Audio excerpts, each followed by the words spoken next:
আমাদের কৃষি কৃষকের প্রাণ। নেক্সট ভিডিও দেখতে চ্যানেলটি সাবস্ক্রাইব করে বেল আইকনে ক্লিক করুন। আসসালামু আলাইকুম ভিউয়ার্স, কেমন আছেন সবাই? আমাদের কৃষি ইউটিউব চ্যানেলে আবারও আপনাদেরকে স্বাগত জানাচ্ছি নতুন আরেকটি ভিডিও নিয়ে। আপনারা অনেকেই আমাকে কমেন্ট করেছেন, মেসেঞ্জারে নক করেছেন যে ভাই, যে আদা রোপণ করেছিলেন, আদার গাছ কি উঠেছে, কীরকম হয়েছে, আমাদেরকে একটা ভিডিও করে দেখাবেন। আলহামদুলিল্লাহ, আপনারা দেখতে পাচ্ছেন আমার আদার গাছগুলো সুন্দরভাবে উঠেছে। প্রত্যেকটা বস্তায় আদার গাছ উঠেছে এবং এক একটা আদা 1 ফুটের উপরে হয়ে গিয়েছে। আমি যদিও কিছুদিন একটু ব্যস্ত ছিলাম, ব্যস্ততার কারণে আপনাদেরকে এই ভিডিওটি দেখাতে পারি নাই। আপনারা দেখতে পাচ্ছেন আমার সবগুলা বস্তাতে আদা গাছ, আপনারা নিশ্চয়ই দেখতে পাচ্ছেন। খুব মাশাআল্লাহ, খুব সুন্দর হয়েছে। আদা গাছের গ্রোথও অনেক ভালো, খুব ভালো দেখা যাচ্ছে আলহামদুলিল্লাহ। বাকি আগামীতে কি হবে সেটা জানি না, কিন্তু ইনশাআল্লাহ সঠিক পরিচর্যা করার চেষ্টা করব এবং কি পরিচর্যা করব সেটিও আপনাদেরকে দেখাবো। আপনারা দেখতে পাচ্ছেন আল্লাহর রহমতে আমার একটা বস্তাতে আদা গাছ মিস যায় না, প্রত্যেকটা বস্তাতে আমার আদার গাছ উঠেছে। আমি আপনাদেরকে এখন দু একটা আদার গাছ আমি আপনাদেরকে দেখাবো, গ্রোথটা কীরকম হয়েছে, আদার গাছটার কন্ডিশনটা কি। আপনারা যারা, আমার তো টুকিটাকি অভিজ্ঞতা রয়েছে, আপনাদের যাদের আমার থেকে ভালো অভিজ্ঞতা আছে, আপনারাও আমাকে কমেন্ট করে অবশ্যই জানাবেন এখন আমার গাছের জন্য কি পরিচর্যা করা লাগবে। আপনারা দেখতে পাচ্ছেন আমি আপনাদেরকে এখন একটি গাছ দেখাচ্ছি। আমার এই গাছটা দেখেন আপনি, আমি গোড়া থেকে দেখাচ্ছি। দেখেন, এই হচ্ছে আমার আদার গাছ। এই বস্তাতে 2টা গাছ উঠেছে। একটা গাছ দেখতেছেন, গাছের কন্ডিশনটা দেখেন, আলহামদুলিল্লাহ অনেক ভালো দেখা যাচ্ছে। দেখেন, খুব সুন্দর গাছ হয়েছে মাশাআল্লাহ। এই যে দেখতে পাচ্ছেন, এখানে লক্ষণীয় একটা বিষয় হচ্ছে, আমি আপনাদেরকে একটা ভিডিও এর আগে করে দেখিয়েছিলাম যে বস্তায় আদার বীজ রোপণের পরে আমরা যে একটা খড়ের একটা নতুন আবিষ্কার আমরা করেছিলাম। যে কোনো ধানের খড় বা যে কোনো গাছের খড় মাটির বীজ রোপণের পরে মাটির উপরে দেওয়ার যে একটা পদ্ধতি আমরা আপনাদেরকে দেখিয়েছিলাম। এই জিনিসটা আপনারা লক্ষ্য করেন।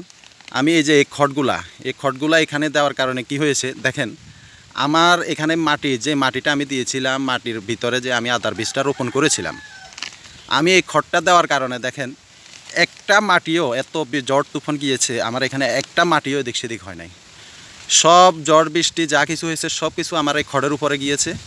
যাওয়ার কারণে আমার এই বস্তাতে যে আদার বীজ রোপণ করেছিলাম, আদার বীজগুলা যেভাবে রোপণ করেছি ঠিক ওইভাবেই ছিল এবং ওইভাবেই আল্লাহ দিলে আপনার গাছ উঠে গিয়েছে।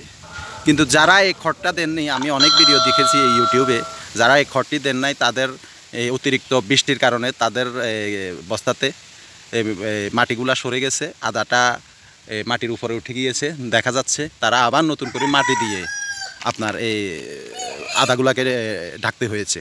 কিন্তু আমরা যারা খড় দিয়েছি, আমাদের এই কাজটি করা লাগে না। আমাদের এখানে অনেক পরিশ্রম, অনেক মজুরি আমাদের আলহামদুলিল্লাহ বেঁচে গিয়েছে। আপনারা আগামীতে যারা এই বস্তায় আদা চাষ করবেন তারা এই পদ্ধতিটি অবশ্যই গ্রহণ করবেন। দেখেন, আমার এখন এই গাছটা আমি রোপণ করেছি 1.5 মাস হচ্ছে। 1.5 মাস হচ্ছে আলহামদুলিল্লাহ। আমার 1 ফুটের উপরে হয়ে গেছে গাছ। আপনারা দেখেন, আমি আপনাদেরকে দেখাচ্ছি, আন্দাজ করতে পারবেন।